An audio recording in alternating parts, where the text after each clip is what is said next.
Welcome back. Now, what do you think of this one? Men could get a year off work on full pay if they happen to be suffering from the male menopause. The East Midlands Ambulance Service announced the measure, saying they'll offer time off to male employees who are suffering from symptoms like mood swings and irritability, a lack of enthusiasm or energy, and finding it hard to sleep. But the condition is not clinically recognised. Joining me live to discuss this, men's health specialist Dr. Jeff Foster. Hi, doctor. Thanks for joining me. All right, is there such a thing as the male menopause?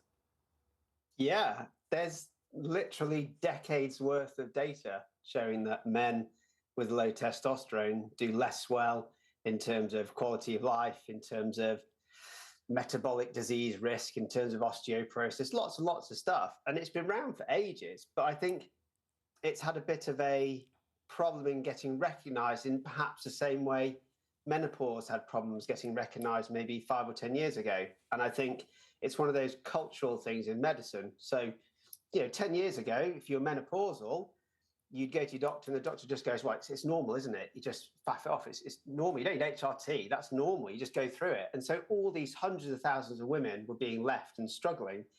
And then more recently, we've had a bit of a push, and that's made an enormous difference. And there have been really good health advocates for female health who have pushed menopause and HRT to the forefront.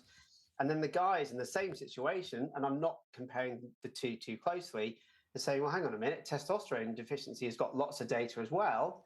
Well, why can't we recognise that in the same way? Well, how easy is it to treat testosterone deficiency, though, if that's what the male menopause boils down to?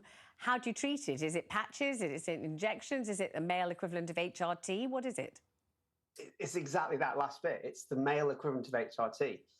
Part of the issue I think guys have had is that it's hard to get the name right. What do you call it? So is it male menopause? Is it manopause? I can't stand menopause. Andropause. And it's not really a pause, just like menopause isn't really, but testosterone deficiency is probably the better term, and it's just a gradual decline.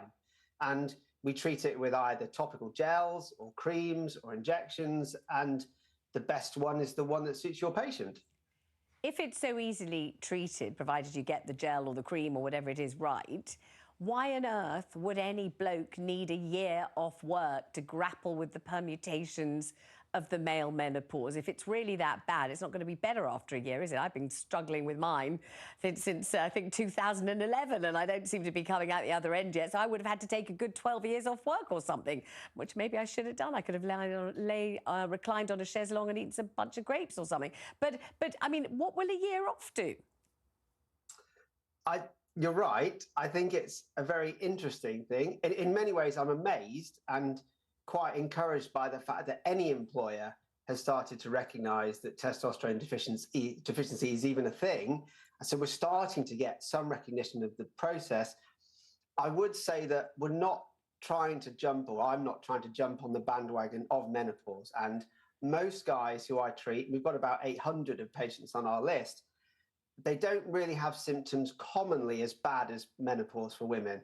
It's similar, and a lot of the symptoms are remarkably similar, but they're not often as bad. So whilst I think it's brilliant that we've got an employer who's recognising this, whether you'd need a whole year sick leave, I think maybe going a bit too far. And there are lots of suggestions I could do to help with that, but I think maybe that might be pushing things to the extreme. Dr. Jeff Foster, thank you very much. Good to talk to you.